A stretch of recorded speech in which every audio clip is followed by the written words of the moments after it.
6 de febrero de 1926. Juan Amparán, velador del cementerio de Parral, realiza su patrulla nocturna como cualquier otra noche, pero no está preparado para lo que está a punto de presenciar.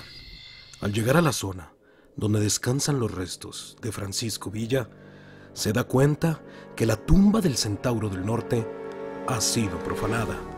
A partir de aquí, nace uno de los misterios que hasta día de hoy sigue generando dudas e intrigas. Quédate conmigo para desentrañar el misterio de la cabeza perdida de Francisco Villa.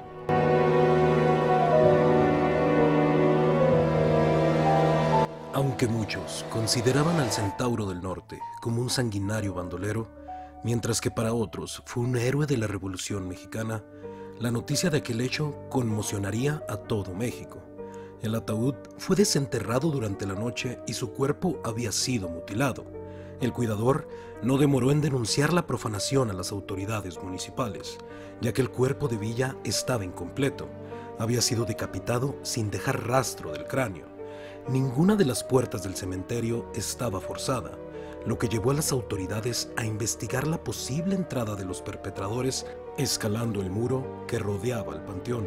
En su declaración, Juan informó que el cuerpo del revolucionario había permanecido en su tumba durante 3 años sin ningún evento inusual.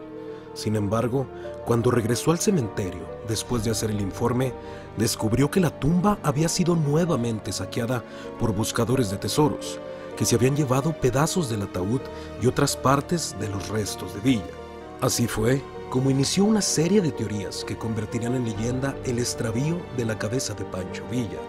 Una de las más populares era en la que Álvaro Obregón habría mandado al coronel Francisco Durazo Ruiz a robar la cabeza, en venganza por la pérdida de su brazo durante la revolución años atrás. Sin embargo, existen otras 2 versiones, donde los responsables habrían sido estadounidenses, y sus motivos tan variados que es difícil confirmar cuál es el verídico. Una de ellas es que la cabeza había sido extraída por encargo de un científico frenólogo, con la intención de estudiar el cráneo para conocer más acerca del carácter del caudillo y del porqué de sus actos durante la Revolución, las invasiones a Estados Unidos y la fama que tenía como un temido bandido. 3 días después, el 9 de febrero de 1926, las autoridades anunciaron la detención del principal sospechoso relacionado con el robo de la cabeza, Emil Lewis Holmdahl, un militar veterano norteamericano que había participado en la Revolución Mexicana. También fue aprehendido Alberto Corral como cómplice del crimen. El comunicado oficial señala que Holmdahl habría sido detenido mientras ofrecía en venta la cabeza de Pancho Villa por $5,000 en la población de Columbus, Nuevo México. Pero cuando detuvieron al veterano de guerra no tenía consigo la cabeza, por lo que aún se desconocía el paradero de esta. La detención del norteamericano causó tal impacto en los habitantes de Parral que intentaron lincharlo una vez que llegó a la comisaría de la ciudad para investigarlo. Después de 5 días de infructíferas investigaciones y por intervención de las autoridades estadounidenses, Holmdahl fue liberado y enviado a su país de origen por falta de pruebas y por no tener la cabeza en su poder. El 13 de febrero de 1926 se publicó en primera plana la noticia de la búsqueda de la cabeza de Villa, que se esperaba recuperar en Chicago. Supuestamente, los científicos interesados en la cabeza residían en aquella ciudad estadounidense y que igualmente un millonario aficionado a la antropología y criminología estaba dispuesto a comprarla. Los doctores Orlando Scott y James Whitney, prominentes médicos de la ciudad, anunciaron que esperaban la cabeza para examinarla desde un punto de vista patológico y que pretendían encontrar información relevante analizando el cerebro y el cráneo del general. Las infructíferas investigaciones hicieron que se le diera carpetazo a la investigación, y así fue que la próxima década de los años 30, la tumba del caudillo poco a poco fue perdiendo relevancia, salvo una misa de aniversario que organizaba Austreberta Rentería, última esposa de Villa antes de su asesinato. El nombre y la tumba del caudillo se perdían en el olvido, solo con visitas esporádicas de algunos curiosos que pasaban para conocer el lugar. Se dice que quien visitara la tumba en ese tiempo se encontraba con un bloque de cemento sin inscripciones, pero que bien era sabido, correspondía a la tumba de Francisco Villa. Las décadas pasaron sobre la tumba casi olvidada del revolucionario. Los tiempos cambiaron y la Revolución Mexicana fue adquiriendo mayor peso histórico. Se realizaron estudios más profundos y los monumentos alusivos empezaron a erigirse por el país. El 17 de noviembre de 1976, el entonces presidente de la República, Luis Echeverría, ordenó exhumar los restos del caudillo para llevarlos del Panteón de Hidalgo del Parral, Chihuahua, al Monumento a la Revolución, que se encontraba en la capital.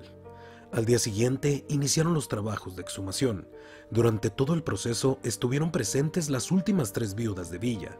La tarea fue todo un reto, porque encima del féretro había una gruesa placa de concreto que protegía los restos del general. Esta protección fue una de las medidas que tomaron después del robo de su cabeza, a fin de que no volvieran a extraer ninguna otra parte del cuerpo de Villa. Después de retirar la placa, sus restos viajaron en una urna hacia su último destino, el Monumento a la Revolución. En cada población donde circularon los restos del revolucionario, las personas se amontonaban para ver pasar la urna y daban gritos vitoreando al general. Su tránsito era como un desfile. El 20 de noviembre, a los pies del Monumento a la Revolución, el presidente Luis Echeverría hizo un solemne acto oficial para recibir los huesos del personaje histórico. El entonces secretario de Educación, Víctor Bravo Aúja, pronunció un discurso y depositaron la urna en la misma columna donde descansa el expresidente revolucionario Francisco I. Madero. Después de la exhumación, personas originarias de Parral aseguraron que los restos que ahora descansan en el Monumento a la Revolución no son de Francisco Villa, sino de una mujer desconocida que Austreberta Rentería, la viuda de Pancho Villa, mandó poner en la fosa para asegurarse de que nadie volviera a profanar lo que quedaba de su cuerpo. Según esta conjetura, el verdadero cuerpo del caudillo se encuentra a 120 metros de la tumba original, en un espacio que Austreberta compró a perpetuidad. Incluso el acta de la compra existe y es confirmada por historiadores locales de Parral. Sin embargo, los funcionarios que organizaron el traslado de los huesos de Villa hacia el monumento pasaron por alto dicha información. Durante las celebraciones del centenario de la Revolución Mexicana en 2010, un grupo de historiadores de Chihuahua, encabezados por el cronista Filiberto Terrazas, pidieron al gobierno federal un esfuerzo por mantener abierta la investigación y traer de vuelta a México la cabeza del revolucionario, basándose en las múltiples versiones de la ruta del cráneo de Francisco Villa.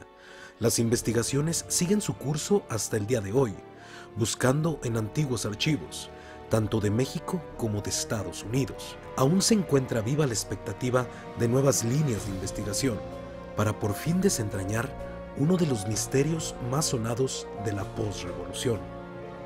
Tal vez nunca se sepa con certeza el paradero de la cabeza de Villa, pero no deja de ser un misterio de lo más interesante. Esto fue La cabeza perdida de Villa. Si el video te gustó, por favor regálame un like y suscríbete. Eso me ayudaría mucho para seguir trayendo contenido para ustedes.